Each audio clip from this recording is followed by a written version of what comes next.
Welcome back to the Spyro into the Dragonfly Let's Play. I'm Zadescape, but you probably already knew that. And if you didn't, then are you lost? But yeah, we start things off in this part by talking to the Spirit Dragon. And getting our Wing Shield ability, which is this. You're probably not really going to see me use it. Except for the one instance where it's needed. But yeah, we're going to be doing now the this level, Cloud 9. Hooray! You did it! I'm not really that fond of the level itself. It's pretty long. This is like I think this level is the second. It was like the second longest for me to. It took the second longest amount of time to do out of all the levels in this game. But yeah, it's just it's a really big level. It's very open. There's a lot of like space and bottomless pits, and therefore a lot of potential death, I suppose. And almost immediately we've found another rune, the last one, for Ice Breath. And Ice Breath, just like Electric, is very situational. In fact, a bit more situational than Electric. And in fact, one of the instances that you actually need the Ice Breath, we kind of bypassed in the Dragonfly Dojo. So even more useless than it intended to be. But yeah, the problem is with this is there's a lot of gliding about. There's a lot of these like small islands that everything's on. Sometimes the jumps are barely made. Sometimes just jumping can get you killed because the amount of momentum and acceleration that Spyro has in this game, just from like trying to move forward when jumping, can be detrimental.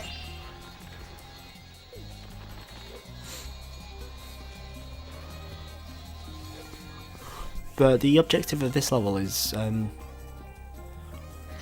actually, one of the times where the Electric Breath is needed. Again, totally situational. Is the whole sort of dealio with this level is there's a big hourglass in the sky, and apparently the Riptox or something has stopped it from working, or like it's the wrong way or something, I don't know. And apparently no one can get to sleep because of it, so we have to turn on these lasers by zapping them, and that'll get it to point at the hourglass, which will do something. I think when you turn them all on, it's like the hourglass swings about, doesn't like turn around. Because I suppose maybe what they were going for was the hourglass swings because it's turning one way, the sand falls, and then swings the other way to get the sand falling again, because now it's all on the other side. But I don't think sand falls that quickly through it, that it swings as quickly as it does when you turn on the lasers.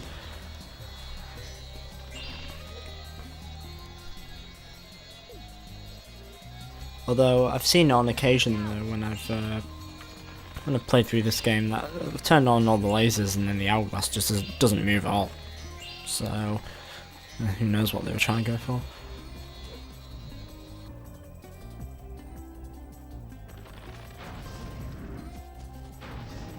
And we got the weird star fodder that make a weird noise when they're killed. It's like they giggle, they like pain. fills the empty void in their souls or something. I don't know.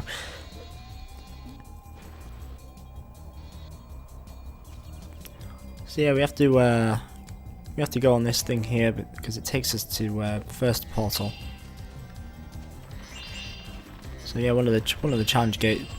That's the thing in this level is one challenge gate is at the very beginning of the level. The other is actually pretty much at the very end.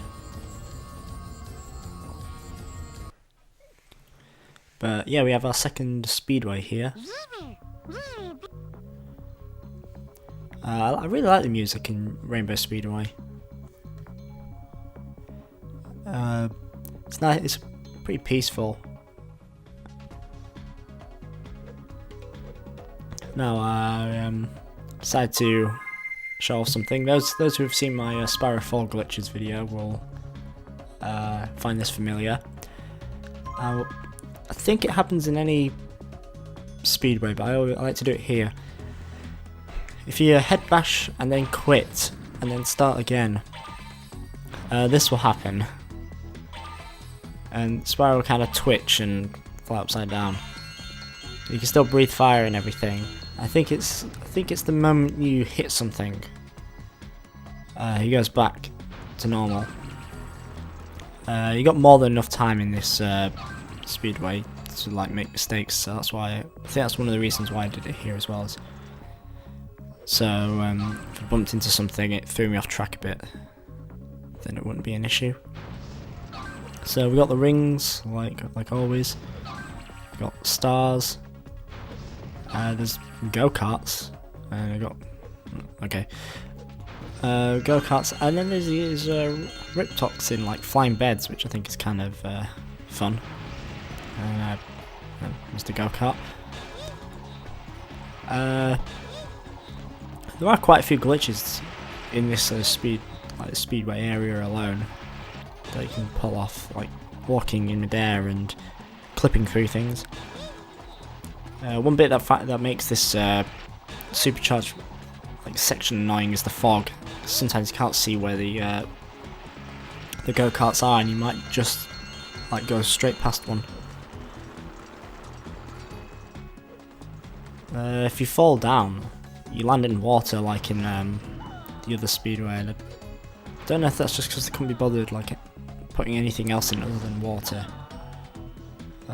Maybe because all the other speedways in previous games, they always have a water hazard.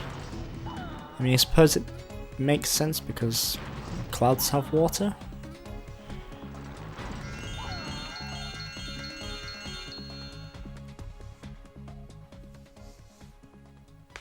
But yeah, that's the time attack part done. Now to do the race.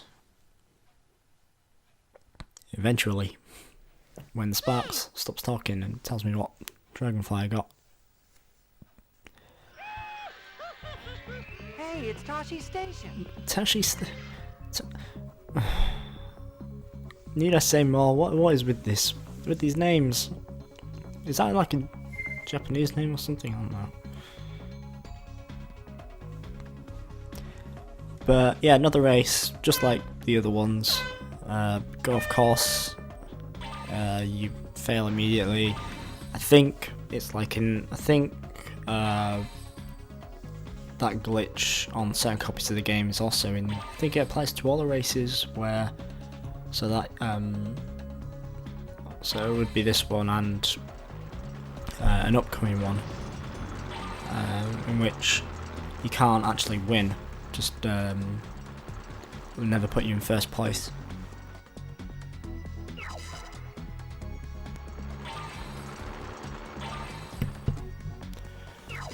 But yeah, this one's not so bad. I think there's a couple of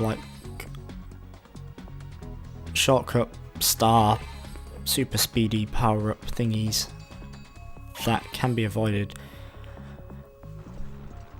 And there's a couple which you can use twice on the same lap as well, which sometimes can bring in a lot of confusion because you'll see another racer whom you've probably lapped. You you'll think that they're ahead of you, and you got no real way of telling because they all look the same. And you can only tell when you pass them. And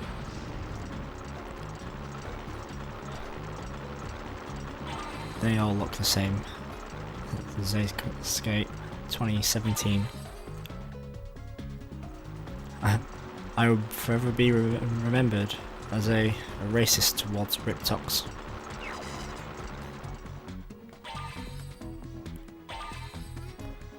I also found out not long ago that you can actually switch what breath you use in the speedways. So you can like use electric and ice and even bubble breath. Where for actually in the time attack, like the flying enemies that you're supposed to flame and stuff, you can actually hit them with the bubble breath and it does count.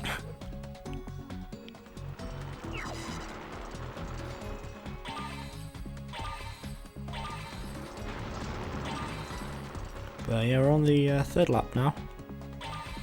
Hopefully nothing will go wrong. I'm probably saying that, it sounds like something will go wrong, but I don't think anything does. It's just slow.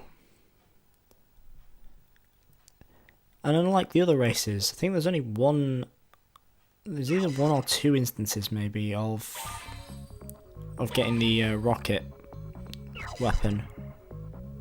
But like, I think one of them you have to kind of go out your way to get, so it you kind of have to go out your way to get, so it makes it a bit more difficult because you can easily go off course. And I think one of them you have to give up a speed power up for anyway. Yeah, that was actually fairly close for a race, even if it was slow. But yeah, we got it. Your winner.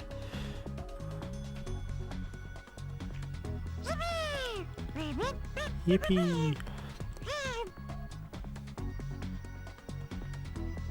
What residents are Rainbow Speedway? There are no residents. Oh, we got the Grayson, the son of Grey. But yeah, we're done now for Rainbow Speedway, and now we've got the rest of the level to do, and we've still got quite a bit to go because we've barely just left the first area.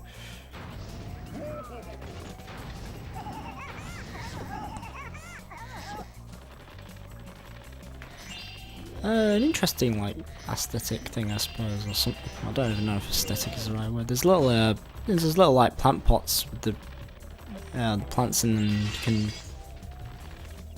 You can actually flame the plants. I've never seen that enemy walk up there so much. He's usually just stationary.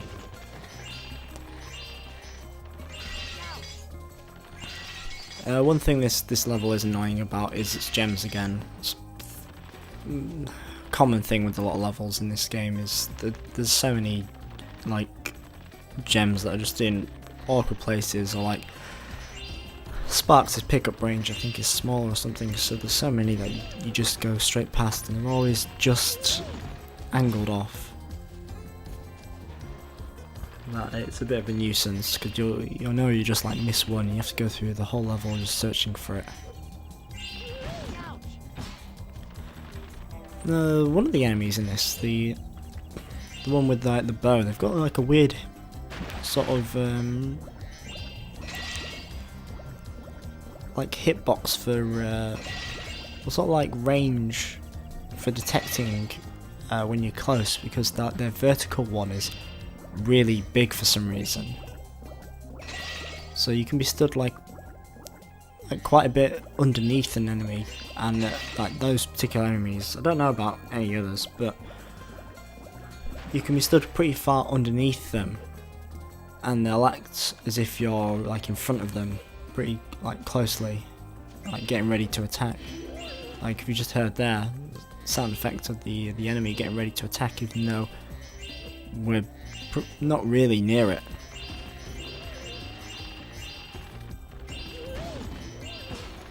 Yeah, we got these weird Riptox dress, complete with a skirt and halo.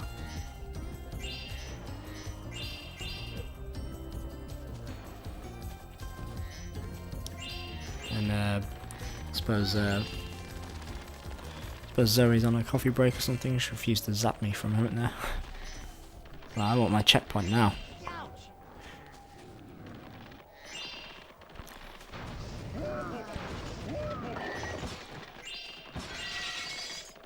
And the thieves are back, but they have legs now and a sack, and their running animation is really awkward. And we found a wand. It's in our inventory now. It's like really the only time you'll probably get more than one item in the inventory. I've noticed that the middle item is always bigger. They probably planned to have more items held at once, but you know, time constraints and whatnot. I mean, it might be possible to hold multiple items if you don't put like certain runes in. Like if you don't, you know, if you never bother getting the wing shield power up. And I don't know if you keep the wand if you exit the level, or whether you have to get it again.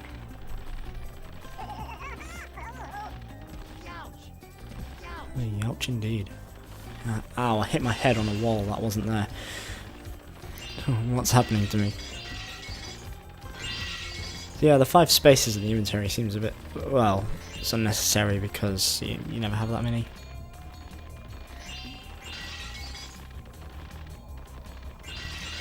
Now I don't know if I show this off here. That rainbow over there, there is actually a glitch that can be done. Do I show it off? Yeah, I think I do. There you can see for yourself. Yeah, but that completely, it doesn't completely negate it. You do actually have to go up the whirlwind. You can't just like bypass the teddy guy and not give him his wand back. But I suppose if you were like a Dragonfly speedrunner, or if you were speedrunning the game, to like a certain extent, I suppose you could do that, because you never need to spend any gems in this game. You only need like the 200 at the very beginning for money bags. Yeah, now I think about it, there are different phases of the boss, and yeah, you can zap right through the cannon. There are different phases of the final boss, and it's dependent on how much of the game you have completed. But I don't know if that's based on how many dragonflies you have or the gems as well. Might be something worth testing if I ever have any time to play through this game again. Because in that case, then you probably could be like a different kind of speedrun, like category, just like getting all the dragonflies and not all the gems.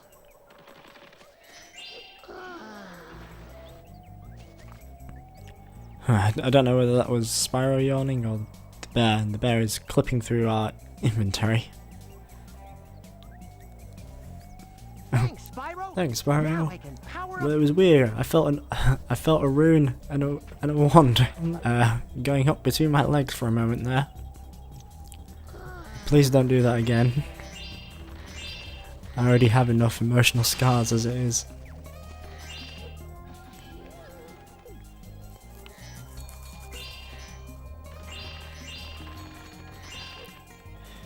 So yeah, there is a dragonfly we still need to get. Another annoying one because it requires some quick and somewhat precise. It only feels more precise than it needs to be because it's this game.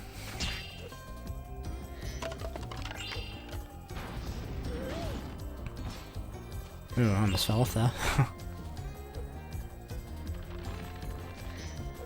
So yeah, just this dragonfly. The annoying thing about it is it can fly between these pillars, and the in the rainbow.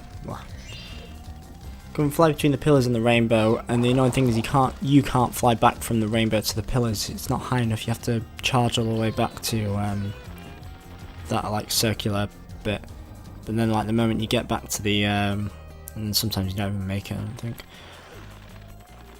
But like the moment you get back to the pillars, the Dragonfly can just go straight back to the rainbow again.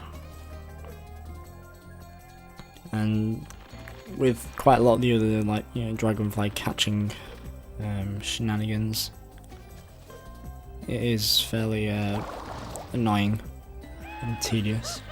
Hey, it's Savina.